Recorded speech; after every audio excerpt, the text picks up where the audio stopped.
When I was 7 years old and my sister was just 5 years old, we were playing on top of a bunk bed. I was 2 years older than my sister at the time. I mean, I'm 2 years older than her now, but at the time that meant she had to do everything that I wanted to do, and I wanted to play war. So we were up on top of our bunk beds, and on one side of the bunk bed I had put out all my G.I. Joe soldiers and weaponry, and on the other side were all my sister's Milos and ponies and ready for a cavalry charge. There are differing accounts of what actually happened that afternoon, but since my sister is not here with us today, let me tell you the true story. Which is my sister is a little bit on the clumsy side, and somehow, without any help or push from her older brother at all, suddenly Amy disappeared off of the top of the bunk bed and landed with this crash on the floor. And I nervously peered over the side of the bed to see what had befallen my fallen sister, and saw that she had landed painfully on her hands and knees on all fours on the ground. I was nervous because my parents had charged me with making sure that my sister and I played as safely and as quietly as possible. And seeing as how I had accidentally broken Amy's arm just 1 week before,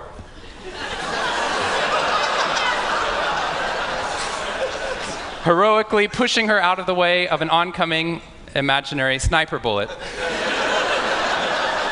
for which I have yet to be thanked. I was trying as hard as I could.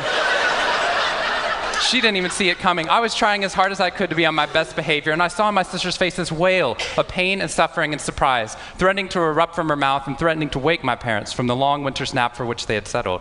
So I did the only thing my little frantic 7-year-old brain could think to do to avert this tragedy. If you have children, you've seen this hundreds of times before. I said, Amy, wait, don't cry, don't cry. Did you see how you landed? No human lands on all fours like that. Amy, I think this means you're a unicorn. Now that was cheating, because there's nothing in the world my sister would want more than not to be Amy the hurt 5-year-old little sister, but Amy the special unicorn. Of course, this was an option that was open to her brain at no point in the past, and you could see on my poor, manipulated sister's face conflict, as her little brain attempted to devote resources to feeling the pain and suffering surprise she just experienced, or contemplating her newfound identity as a unicorn. And the latter won out. Instead of crying, instead of ceasing our play, instead of waking my parents with all the negative consequences that would have ensued for me, instead, a smile spread across her face, and she scrambled right back up onto the bunk bed with all the grace of a baby unicorn. With one broken leg. What we stumbled across at this tender age of just 5 and 7, we had no idea at the time, was something that was going to be at the vanguard of a scientific revolution occurring 2 decades later in the way that we look at the human brain. What we had stumbled across is something called positive psychology, which is the reason that I'm here today and the reason that I wake up every morning. When I first started talking about this research outside of academia, out with companies and schools, the very first thing they said to never do is to start your talk with a graph. The very first thing I wanted to do is start my talk with a graph. This graph looks boring, but this graph is the reason that I get excited and wake up every morning. And this graph doesn't even mean anything. It's fake data. What we found is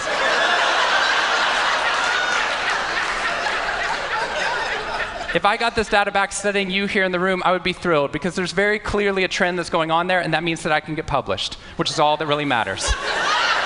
The fact that there's one weird red dot that's up above the curve, there's one weird in the room, you know who you are, I saw you earlier. That's no problem. That's no problem, as most of you know, because I can just delete that dot. I can delete that dot because that's clearly a measurement error, and we know that's a measurement error because it's messing up my data. So one of the very first things that we teach people in economics and statistics and business and psychology courses is how, in a statistically valid way, do we eliminate the weirdos? How do we eliminate the outliers?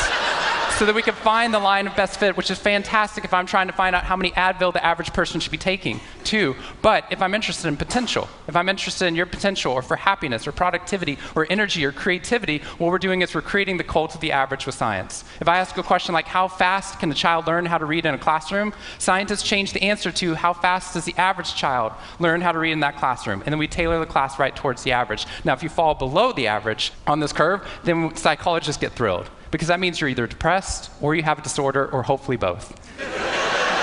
We're hoping for both, because our business model is if you come into a therapy session with one problem, we want to make sure you leave knowing you have 10. So you'll keep coming back over and over again. We'll go back into your childhood if necessary, but eventually what we want to do is to make you normal again. But normal is merely average. And what I posit, and what positive psychology posits, is that if we study what is merely average, we will remain merely average. That instead of deleting those positive outliers, what I intentionally do is come into a population like this one and says, why? Why is it that some of you are so high above the curve in terms of your intellectual ability, athletic ability, musical ability, creativity, energy levels, your resiliency in the face of challenge, your sense of humor? Whatever it is, instead of deleting you, what I want to do is study you. Because maybe we can glean information, not just how to move people up to the average, but how we can move the entire average up at our companies and schools worldwide. The reason this graph is important to me is when I turn on the news, it seems like the majority of the information is not positive. In fact, it's negative. Most of it's about murder, corruption, diseases, natural disasters, and very quickly, my brain starts to think that's the accurate ratio of negative to positive in the world. What that's doing is creating something called the medical school syndrome, which if you know people who have been to medical school during the first year of medical training, as you read through a list of all the symptoms and diseases that could happen, suddenly you realize you have all of them. I have a brother-in-law named Bobo, which is a whole other story. Bobo married Amy the unicorn. Bobo called me on the phone from Yale Medical School. And Bobo said, "Shawn, I have leprosy." Which even at Yale is extraordinarily rare. But I had no idea how to console poor Bobo because he had just gotten over an entire week of menopause.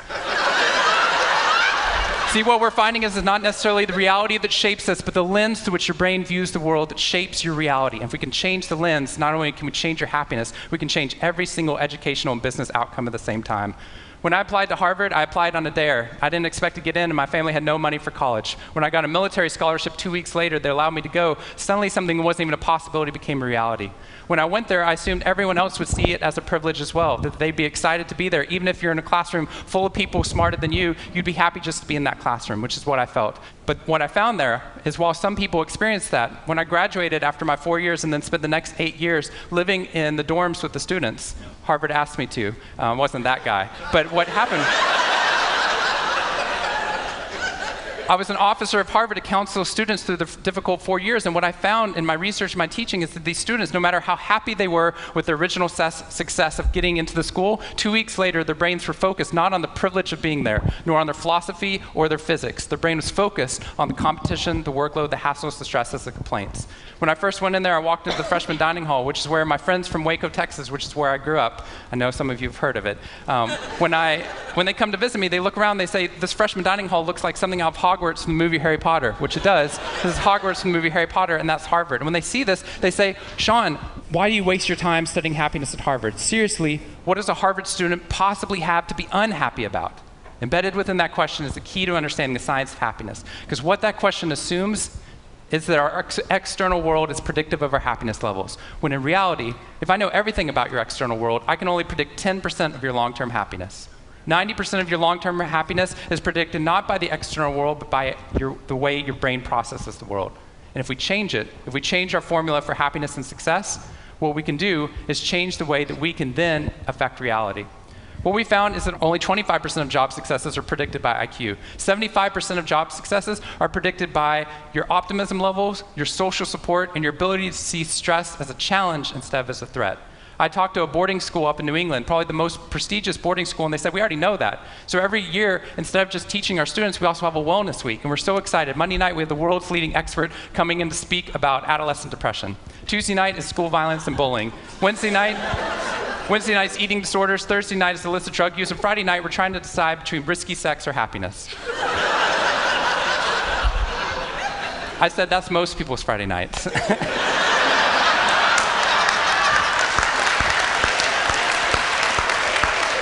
Which I'm glad you liked, but they did not like that at all. Silence on the phone. And into the silence, I said, "I'd be happy to speak at your school, but just so you know, that's not a wellness week, that's a sickness week." What you've done is you've outlined all the negative things that can happen, but not talked about the positive. The absence of disease is not health. Here's how we get to health. We need to reverse the formula for happiness and success. In the past 3 years, I've traveled to 45 different countries, working with schools and companies in the midst of an economic downturn. And what I found is that most companies and schools follow a formula for success, which is this: if I work harder, I'll be more successful. And if I'm more successful, then I'll be happier. That undergirds most of our parenting styles, our managing styles, the way that we motivate our behavior. And the problem is, it's scientifically broken and backwards for 2 reasons. First, every time your brain has a success, you just change the goalpost of what success looked like.